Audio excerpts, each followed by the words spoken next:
सनातन हिंदू धर्म में तुलसी के पौधे का महत्व सबसे अधिक है। इसकी सबसे पहले पूजा भगवान विष्णु जी ने की थी।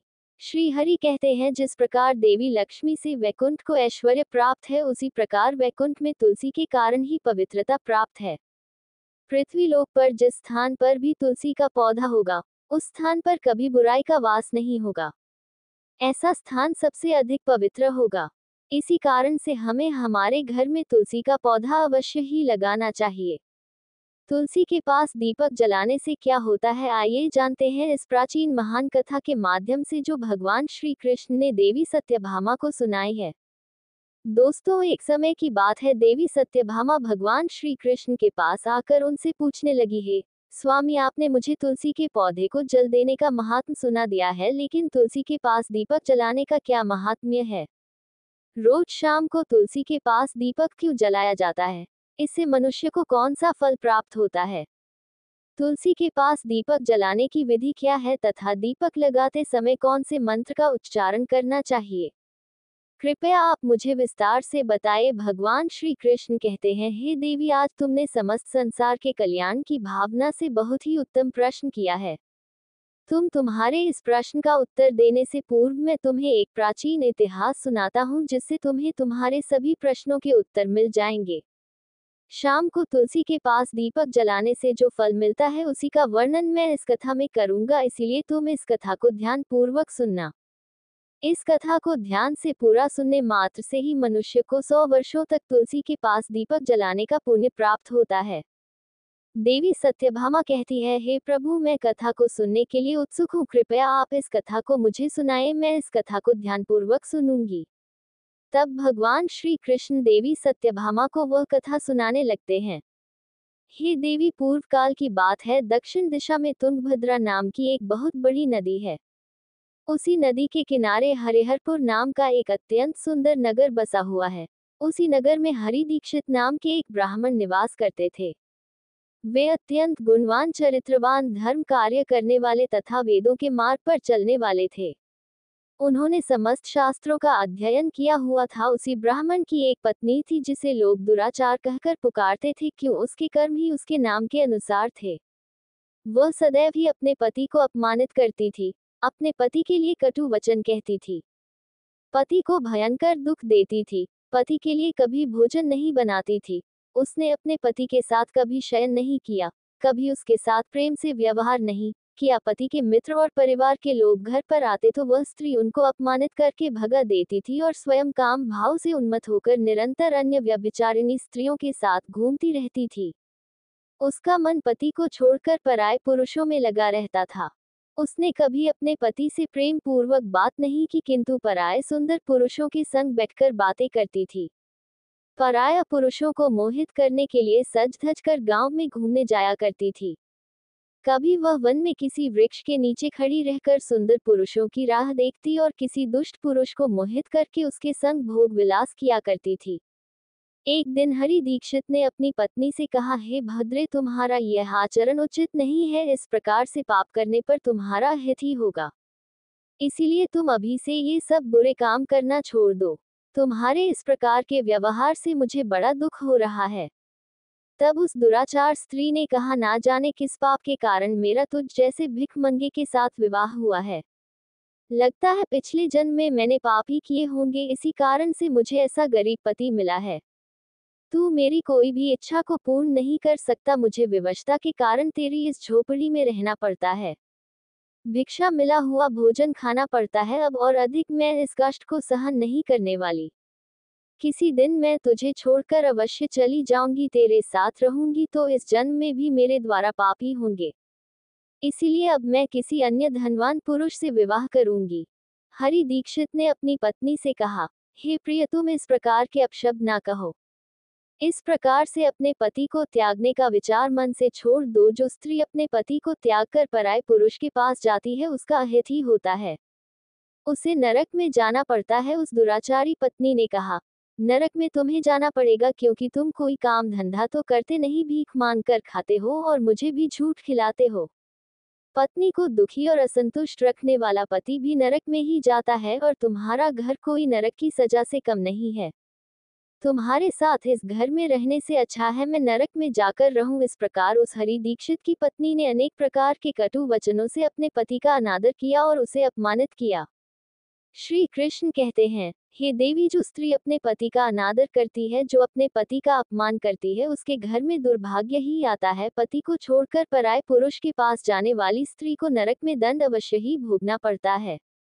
अब आगे सुनो उस दुराचार स्त्री के साथ क्या होता है।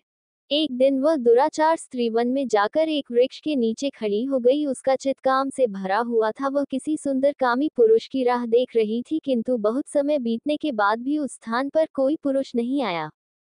इसीलिए वह अत्यंत दुखी हो गई और प्रियतम की खोज में इधर उधर देखने लगी। उस दिन उसका सारा परिश्रम व्यर्थ हो गया। वह वहां खड़ी होकर वह नाना प्रकार की बातें कहकर विलाप करने लगी। हाय हाय, आज तो इस मार्ग से कोई भी सुंदर पुरुष नहीं आया। अब मैं कैसे अपनी काम शांति करूं? आज की रात कैसे बीतेगी? कौन मेरे इस सुंदर शरीर का उपभोग करेगा? मेरी जवानी और सुंदरता तो अकारण ही नष्ट हो रही है। कोई भी इस सुंदर शरीर को पाने की कामना नहीं करता। अब मैं कहाँ जाऊं? कौन मुझे अपनाए? कौन मेरे साथ भोग विलास करेगा? मेरा पति तो मूर्ख है, किंतु अब ऐसा लगता है कि संसार ही मूर्ख पुरुषों से भरा पड़ा है। कोई भी इतनी सुंदर स्त्री को पाने की कामना नहीं कर रहा है। मैं तो इतनी सुंदर हूँ कि देवता भी मुझे पाने की इच्छा करेंगे। लेकिन ये संसार तो पापी और तुच्छ पुरुषों से भरा पड़ा है, जो मुझ अप्सरा जैसी सुंदर स्त्री को दुर्लक्ष्य कर रहा है। हे भगवान, कोई सुंदर, बलवान और पराक्रमी नर हो तो उसे मेरे पास भेजिए। चाहे वह मेरा भक्षण भी कर लेगा तो भी मैं प्रसन्नता से उसका आलिंगन कर लूंगी।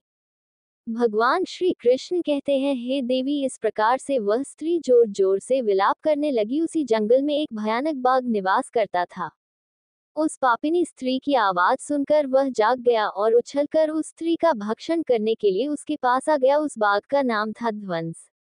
ध्वंस का रूप अत्यंत भयानक था। उसका शरीर काले और नारंगी धारियों से युक्त था, जो जंगल की छाया में घुल मिल जाता था।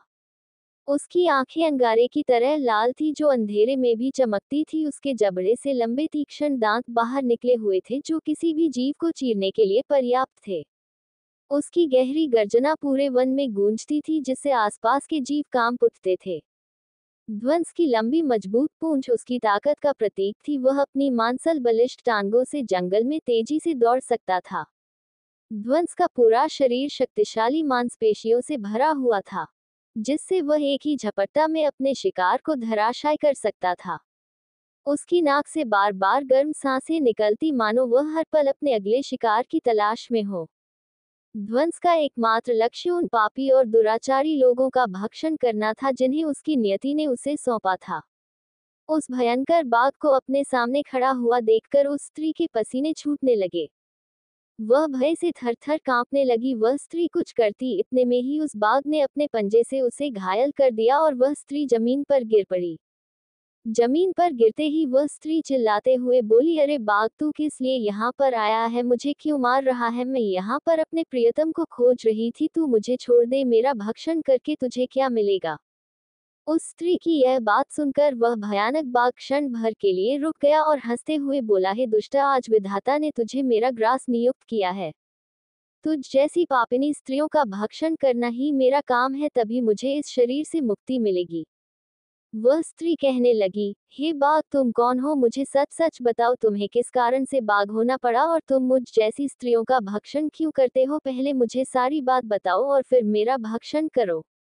फिर ध्वंस नाम का बाघ कहने लगा, हे पापिनी, मैं तुम्हें मेरे पूर्व जन्म का वृतांत सुनाता हूँ कि किस कारण से मुझे बाघ होना पड़ा। पूर्व काल में दक्षिण देश में अमलापाहा नाम की एक पवित्र नदी बहती थी। उसी नदी के तट पर मुनिपर्णा नाम की एक नगरी बसी हुई थी। यह नगरी अपने सुंदर मंदिरों, शांत वातावरण और धार्मिक अनुष्ठानों के लिए प्रसिद्ध थी। वहां एक ब्राह्मण का परिवार निवास करता था। मैं उस परिवार में जन्मा था। मेरा नाम वेदानंद था। मेरे पिता एक आदर्श ब्राह्मण थे, जो यज्ञ, हवन और धार्मिक अनुष्ठानों का पालन करते थे। उस बाघ ने आगे कहा, हे स्त्री, मैंने अपनी किशोरावस्था में वेदों का अध्ययन किया और यज्ञ आदि धार्मिक कार्यों में पारंगत हो गया, लेकिन जैसे जैसे मैं बड़ा हुआ मेरे मन में धन का लोभ बढ़ता गया। अनेक यज्ञों का आयोजन किया, लेकिन वे यज्ञ धार्मिक उद्देश्य से नहीं बल्कि धन सह के थे। मैं पापियों के धर्म थे और उनके भोजन करता था। मैंने धन के लोभ में उनके अन्य कार्यों का समर्थन भी किया।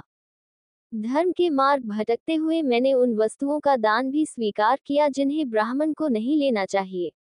मेरा मन इतना में लोभ हो गया था कि मैं दूसरे बहाने से धन कमाता और फिर वो भी वापस शून्य शून्य नहीं करता। मैंने अनेक प्रकार के छल कपट किए और इस प्रकार पाप करते हुए मेरा शरीर कमजोर हो गया। बाल सफेद हो गए, आंखें धुंधली हो गई और मुंह के दांत गिर गए। परंतु धन का लोभ तब भी मेरे मन से नहीं गया और मैं पाप करता रहा। उस बाघ ने अपने दुख भरे स्वर में आगे कहा, एक दिन धन के लालच में मैं फिर से नदी के किनारे गया। वहां मैंने अन्य धूर्त ब्राह्मणों के साथ मिलकर लोगों को ठगा। हम सभी ने झूठे मंत्रों का उच्चारण किया और बिना विधि विधान के ही देवी देवताओं का पूजन किया। इसका उद्देश्य केवल अधिक से अधिक धन दान में प्राप्त करना था। हमने लोगों को धर्म के नाम पर धोखा दिया। उस दिन मैंने काफी धन एकत्र किया, लेकिन उसी समय मेरे साथ एक भयानक घटना घटी। मैं उसी दिन नदी के तट पर बैठा हुआ था, तभी एक बीमार और भटकता हुआ कुत्ता मेरे पास आया। मैंने उसे दुत्कार कर भगा दिया, लेकिन वह क्रोध में आकर मेरे पैर में काट बैठा। मैं मूर्छित होकर वहीं गिर पड़ा। उसी क्षण मेरे प्राण निकल गए। मेरी मृत्यु के बाद यम के दो दूत प्रकट हुए। वे काले और भयानक रूप वाले थे और उनके हाथों में जंजीरें थी। उन्होंने मुझे पकड़ लिया और यमपुरी की ओर ले गए। यमपुरी में मुझे यमराज के सामने खड़ा किया गया। यमराज ने अपने दिव्य सिंहासन से चित्रगुप्त को आदेश दिया कि वे मेरे कर्मों का लेखा जोखा प्रस्तुत करें। चित्रगुप्त ने बड़े ही गंभीर स्वर में कहा, हे धर्मराज, ये ब्राह्मण जिसका नाम वेदानंद था ने अपने जीवन में घोर पाप किए हैं। इसने धर्म के नाम पर लोगों को ठगा, झूठे मंत्रों का उच्चारण कर यज्ञ किए और भगवान का अपमान किया। ये धन के लालच में धर्म से दूर हो गया। इसने कभी भी धर्म का पालन नहीं किया, इसीलिए यह ब्राह्मण नरक जाने के योग्य है। फिर यमराज ने अपने दूतों को आदेश दिया, इस पापी को नरक की अग्नि में डाल दो। ये वहां जाकर अपने कर्मों का फल भोगे। इसके बाद मुझे नरक की भयंकर अग्नि में डाल दिया गया। वर्षों तक मैंने वहां की यातना सहन की। मेरी आत्मा को भयंकर पीड़ा सहनी पड़ी। अनेक वर्षों की सजा के बाद मेरे पापों के कारण मुझे बाघ का शरीर प्राप्त हुआ और मैं इस दुर्गम वन में निवास करने लगा। ध्वंस ने अपनी कहानी को समाप्त करते हुए कहा, अपने पूर्व जन्म के पापों का प्रायश्चित करते हुए मैंने संकल्प लिया कि मैं कभी भी महात्मा साधु पुरुष या सती स्त्रियों का भक्षण नहीं करूंगा। मैं केवल उन पापियों, दुराचार और कुलटा स्त्रियों का ही भक्षण करता हूं जिन्होंने अपने जीवन में अधर्म के मार्ग पर चलकर दूसरों को दुख दिया है। मुझे विश्वास है कि ऐसा करने से मुझे मेरे पापों से मुक्ति मिलेगी और मैं इस शरीर से जल्द ही मुक्त हो जाऊंगा। श्री कृष्ण कहते हैं, हे देवी, इस प्रकार से उस बाघ ने अपने पूर्व जन्म का वृतांत सुना दिया और उस स्त्री से कहने लगा, हे पापिनी, तेरे आचरण से तू कुलटा दिखाई पड़ती है। अपने पति को छोड़कर तू इस वन में अन्य पुरुषों के साथ भोग विलास करने के लिए आई है, इसीलिए आज तू मेरा ग्रास अवश्य बनेगी। इतना कहकर उस बाघ ने अपने तीक्ष्ण नखों से उस पापी स्त्री को मारकर उसे खा लिया और फिर वह बाघ उस स्थान से चला गया। उस स्त्री की मृत्यु के बाद उस स्थान पर यम के दो दूत प्रकट हुए और उस पापिनी स्त्री को उठाकर यमपुरी में ले गए। वहां पर उसे यमराज के सामने खड़ा किया गया। फिर चित्रगुप्त ने उस स्त्री का लेखा जोखा निकालते हुए यम से कहने लगे, हे धर्मराज, ये स्त्री तो अत्यंत पापिनी है। इसने घोर पाप किए हैं। इसने व्यभिचार किया है। इसने अपने पति की कभी सेवा नहीं की, अपने पति को भूलकर पराये पुरुषों के संग भोग विलास किया करती थी। उसके पापों को सुनकर यमराज अत्यंत क्रोधित हो गए और उन्होंने उस स्त्री को अग्नि से भरे हुए कुंडों में डालने का आदेश दिया। यमराज के आदेश को सुनकर वह स्त्री अत्यंत भयभीत हो गई और फिर वह दुराचार स्त्री यमराज से कहने लगी, हे धर्मराज, कृपया मुझे मेरे पापों के लिए क्षमा करें। मैंने यह अनजाने में पाप किए हैं, कृपया मुझे प्रायश्चित का अवसर प्रदान करें। यमराज कहते हैं, हे स्त्री, तुमने जो पाप किए हैं वे निंदनीय हैं। तुम्हारे पापों के लिए कोई प्रायश्चित नहीं है। जो स्त्री अपने पति का त्याग करती है, अपने पति को छोड़कर पराया पुरुष के संग विहार करती है, उसे निश्चित ही नरक में जाना पड़ता है। इसीलिए अब तुम्हें नरक की यातनाएं भोगनी ही पड़ेगी। फिर यमराज ने अपने दूतों से कहा, हे दूतों, इस पापी स्त्री को ले जाओ और इसे भयंकर नरकों में डाल दो, यह उसी के योग्य है। फिर यम के दूत उस स्त्री को नरक में ले जाते हैं। फिर अनेक वर्षों तक उसे जलते हुए तेल के कुंड में पकाया गया। फिर उसे निकालकर ररव नामक नरक में डाल दिया गया। इस प्रकार से उसे अनेक वर्षों तक अलग अलग नरकों में डाला गया। नरक में कष्ट भोगने के बाद वह महापापिनी स्त्री पुनः पृथ्वीलोक पर आकर चांडा के रूप में उत्पन्न हुई। चांडाल के घर में जन्म लेकर वह फिर से अनेक पाप करने लगी, व्यभिचार करने लगी, अनेक पापी पुरुषों के संग विहार करने लगी। फिर कुछ समय बाद पूर्व जन्म के पापों के कारण उसे कोढ़ का रोग हो गया और वह भयानक पीड़ा सहन करने लगी। उसका अंग जलने लगा, उसके नेत्रों में पीड़ा होने लगी। इस दुख को सहन करती हुई वह दिन बिताने लगी। फिर एक दिन वह तीर्थ में स्नान करने के उद्देश्य से अंतपुर में चली गई। वहां पर वह एक आश्रम के बाहर निवास करने लगी। उस आश्रम में एक तुलसी का पौधा था। अन्य स्त्रियों को वहां पर तुलसी के पास दीपक जलाते हुए देखकर उस पापी स्त्री को बड़ा आश्चर्य हुआ। फिर एक दिन वहां पर निवास करने वाले एक साधु से उस स्त्री ने पूछा, हे साधु महाराज, ये कौन सा पौधा है और यह स्त्रियां इसके नीचे दीपक क्यों जला रही हैं? तब उस साधु ने कहा, हे कल्याणी, यह अत्यंत पवित्र तुलसी का पौधा है। इसके दर्शन करने मात्र से ही संकटों का नाश होता है। इस तुलसी को जल देने से देवी देवताओं की कृपा प्राप्त होती है तथा इस पवित्र पौधे के पास दीपक जलाने से समस्त पाप नष्ट होते हैं। उस साधु की बात सुनकर उस स्त्री को बड़ी प्रसन्नता हुई और उसने साधु से कहा, हे साधु महाराज, यदि कोई अत्यंत पापिनी स्त्री भी इसके पास दीपक जलाएगी तो उसके पाप नष्ट होंगे क्या? वह साधु कहते हैं, हे पुत्री, यह सत्य है, यदि किसी स्त्री ने घोर पाप भी किए हो तब भी उसके पाप नष्ट होते हैं। उसके सभी जन्मों के पाप भी तुलसी के पास दीपक जलाने से नष्ट होते हैं। किंतु हे पुत्री, तुम कौन हो और किस कारण से यह प्रश्न पूछ रही हो? वह स्त्री कहती है, हे साधु महाराज, मैं महापापिनी हूँ। मैंने व्यभिचार किया है तथा अनेक प्रकार के पाप किए हैं। मेरे पापों के कारण ही मेरी ऐसी दुर्दशा हुई है। कृपया मुझे पापों से मुक्ति का उपाय बताएं। साधु कहते हैं, हे पुत्री, अब से तुम नित्य इस तुलसी के पास दीपक जलाओ, तुम्हारे समस्त पाप और दोष समाप्त हो जाएंगे। उस साधु की बात सुनकर उस पापी स्त्री ने भी वही किया। उसने तुलसी के पौधे के पास एक दीपक जला दिया। इस प्रकार से वह स्त्री नित्य उसी स्थान पर तुलसी के पास दीपक जलाने लगी। फिर एक दिन वह स्त्री शाम के समय तुलसी के पास दीपक जलाने लगी तो उसी समय उसकी हृदय फटने से उसकी मृत्यु हो गई और वह वहीं जमीन पर पड़ी रही। फिर यमराज के दो दूत उस स्त्री को यमलोक ले जाने के लिए उस स्थान पर प्रकट हुए। जैसे ही यम के दूत उस पापी स्त्री को पाश में बांधकर ले जाने लगे, भगवान विष्णु के दो पार्षद उस स्थान पर प्रकट हुए। वे दिव्य पार्षद अत्यंत तेजस्वी और दिव्य आभा से युक्त थे। उनके शरीर से स्वर्णिम प्रकाश की किरणें निकल रही थी जो चारों ओर का अंधकार दूर कर देती थी। उनका रूप इतना मोहक और दिव्य था कि उन्हें देखकर किसी का भी मन श्रद्धा से भर जाता। उनके चेहरे पर शांत मुस्कान थी जो अपार करुणा और दया का प्रतीक थी। उनके वस्त्र रत्न जड़ित और रेशमी थे जो नीले और सुनहरे रंग में चमक रहे थे। मानो स्वयं वैकुंठ का सौंदर्य उनके व्यक्तित्व में समाया हो। उनके कानों में सुनहरे कुंडल झूल रहे थे जिनसे दिव्य संगीत की ध्वनि प्रतीत होती थी। उनके माथे पर तिलक और चमकती हुई बिंदी थी जो उनके दिव्यता का सूचक थी। वे दोनों विशाल कद और बलिष्ठ थे। उनके हाथों में दिव्य गदा थी जो न्याय और धर्म की शक्ति का प्रतीक थी। वे उस स्त्री को अपने दिव्य स्पर्श से मुक्ति का आश्वासन देने आए थे जिससे उसके सभी पाप नष्ट हो सके और उसे स्वर्ग की यात्रा का अधिकारी बना सके। उन पार्षदों ने यमराज के दूतों को रोक लिया और कहने लगे, हे यम दूतों, इस स्त्री को तुम छोड़ दो। ये स्त्री नरक जाने के योग्य नहीं है।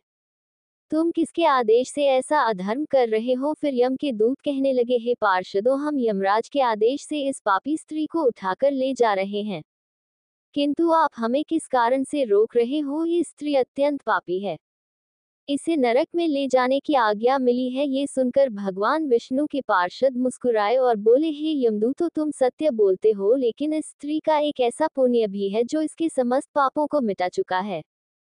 क्या तुमने देखा नहीं कि इसने अपने जीवन में संध्या के समय तुलसी के समीप दीपक जलाया है? यमदूतों ने चकित होकर पूछा, हे पार्षदों, क्या केवल तुलसी के समीप दीपक जलाने से इसके समस्त पाप नष्ट हो सकते हैं? भगवान विष्णु के पार्षदों ने गहन दृष्टि से यमदूतों की ओर देखा और समझाया, तुम इस बात को नहीं समझते। यमदूतों तुलसी भगवान विष्णु की परम प्रिय है और जो भक्त श्रद्धा और भक्ति से तुलसी के समीप दीपक जलाता है वह विष्णु की कृपा का पात्र बन जाता है। संध्या के समय दीपक जलाने का पुण्य अनंत गुना बढ़ जाता है और यह न केवल उसके पापों को नष्ट करता है बल्कि उसे स्वर्ग का अधिकारी भी बनाता है। इस स्त्री ने सच्चे मन से तुलसी का पूजन किया और दीपक प्रज्वलित किया है। इसी कारण इसके सारे पाप जलकर राख हो चुके हैं, अब यह नरक जाने के योग्य नहीं है। यमदूतों ने अपने हाथ जोड़कर कहा, हे पार्षदों, आप सत्य कह रहे हैं, हमें इसके भक्ति के बारे में जानकारी नहीं थी। यदि यह भगवान विष्णु की प्रिय भक्त है तो इसे हम कैसे नरक ले जा सकते हैं। भगवान विष्णु के पार्षदों ने मधुर स्वर में कहा, इसीलिए हे यमदूतों, अब तुम लौट जाओ। इस स्त्री ने तुलसी की सेवा की है, वह उस दीपक की रोशनी में अपने सारे पापों को भस्म कर चुकी है। अब इसे विष्णु लोक में ले जाया जाएगा जहां इसका स्वागत होगा, यह अब स्वर्ग की अधिकारी बन चुकी है। पार्षदों की बात सुनकर उन यमदूतों ने उस स्त्री को उसी स्थान पर छोड़ दिया और यमलोक लौट गए। वहां जाकर उन्होंने यमराज को सारा वृतांत सुना दिया। फिर भगवान विष्णु के पार्षद उस स्त्री को दिव्य विमान में बिठाकर स्वर्ग लोक ले गए। भगवान श्री कृष्ण कहते हैं, हे देवी सत्यभामा, इस प्रकार से तुलसी के पास केवल दीपक जलाने मात्र से ही मनुष्य के सभी पाप नष्ट हो जाते हैं। जो स्त्री नित्य शाम को तुलसी के पास दीपक जलाती है वह सौभाग्यशाली बनती है। उसके पूर्व जन्मों के सभी पाप नष्ट हो जाते हैं, उसे सुख समृद्धि की प्राप्ति होती है। रोज तुलसी के पास दीपक जलाते समय इस मंत्र का उच्चारण करना चाहिए। ओम तुलसी देव्या च विद्महे विष्णु प्रियाय च धीमहि तन्नो वृंदा प्रचोदयात्। श्री कृष्ण कहते हैं, हजारों अमृत के घड़ों से नहलाने पर भी श्री हरि को उतनी तृप्ति नहीं होती जितनी वे मनुष्यों के द्वारा तुलसी का एक पत्ता चढ़ाने से प्राप्त करते हैं। 10,000 गोदान से जो फल प्राप्त होता है वही फल तुलसी पत्र के दान से पा लिया जाता है। जो मृत्यु के समय अपने मुख में तुलसी पत्र का जल पा जाता है वह संपूर्ण पापों से मुक्त होकर श्री कृष्ण के धाम जाता है। जब भक्त तुलसी के पास दीपक जलाता है तो उस प्रकाश में निहित ऊर्जा नकारात्मक शक्तियों को नष्ट करती है और सकारात्मकता का संचार करती है। यह आध्यात्मिक वातावरण को शुद्ध करता है और घर में देवताओं की कृपा को आकर्षित करता है। दीपक का प्रकाश अज्ञान के अंधकार को दूर करता है और ज्ञान की ज्योति को प्रज्वलित करता है। तुलसी के पास दीपक जलाने से मनुष्य के भीतर शुद्धता और पवित्रता का भाव उत्पन्न होता है, जिससे उसकी भक्ति और ध्यान की शक्ति बढ़ती है। यह मान्यता है कि जब व्यक्ति तुलसी के पास दीपक जलाकर उसकी आरती करता है तो भगवान विष्णु का ध्यान अधिक सरलता से प्राप्त होता है। ये साधक के मन को स्थिर और शांति की ओर ले जाता है, जिससे ध्यान में एकाग्रता बढ़ती है। तुलसी के पास दीपक जलाने का अनुष्ठान सूर्यास्त के समय करना अत्यंत शुभ माना जाता है। इस समय दीपक जलाकर तुलसी माता की आरती की जाती है और भगवान विष्णु का स्मरण किया जाता है। इसे करने से विशेष पुण्य प्राप्त होता है। प्रतिदिन संध्या समय में तुलसी के पास दीपक जलाते समय ओम नमो भगवते वासुदेवाय मंत्र का जाप करना चाहिए। यह मंत्र घर की नकारात्मकता को दूर करता है और भगवान विष्णु की कृपा प्राप्त करता है। तुलसी के पास घी या तिल के तेल का दीपक जलाना शुभ होता है। घी का दीपक अधिक पवित्र माना जाता है, लेकिन यदि संभव ना हो तो तिल के तेल का दीपक भी जलाया जा सकता है। तिल के तेल का दीपक नकारात्मक ऊर्जा होने में सहायक होता है। ऐसा कहा गया है कि जो भक्त प्रतिदिन तुलसी के पास दीपक जलाता है उसे 7 जन्मों तक पुण्य मिलता है और वह कभी भी दरिद्रता का सामना नहीं करता। उसके घर परिवार में हमेशा सुख शांति और खुशहाली बनी रहती है। धार्मिक ग्रंथों में वर्णित है कि तुलसी के पास दीपक जलाने से पितृदोष, ग्रह दोष और काल सर्प दोष जैसी बाधाएं भी दूर हो सकती हैं। इस उपाय से घर में नकारात्मक ऊर्जा का नाश होता है और सकारात्मक ऊर्जा का संचार होता है। तुलसी के पास दीपक जलाने से आत्मा की शुद्धि होती है और यह जन्म जन्मांतर के पापों का नाश करता है। इससे आत्मा को शांति मिलती है और व्यक्ति को सद्गति प्राप्त होती है। ये भी कहा गया है कि यदि कोई व्यक्ति जीवन के अंतिम दिनों में तुलसी के पास दीपक जलाकर भगवान का स्मरण करता है तो उसे मृत्यु के बाद यमदूतों का भय नहीं रहता और उसे सीधे भगवान के धाम में स्थान मिलता है। तुलसी के पास दीपक जलाने से देवी लक्ष्मी का आशीर्वाद मिलता है, जिससे जीवन में कभी आर्थिक संकट नहीं आता और हमेशा समृद्धि का वास रहता है। तो दोस्तों, इस प्रकार से भगवान श्री कृष्ण ने तुलसी के पौधे के पास दीपक जलाने का महत्व बताया है। तो दोस्तों, आपको ये कथा कैसी लगी कमेंट करके जरूर बताएगा। कथा अच्छी लगी हो तो वीडियो को लाइक, शेयर और आध्यात्मिक कथाएं चैनल को सब्सक्राइब कीजिएगा। आप वीडियो को अंत तक देखने के लिए धन्यवाद।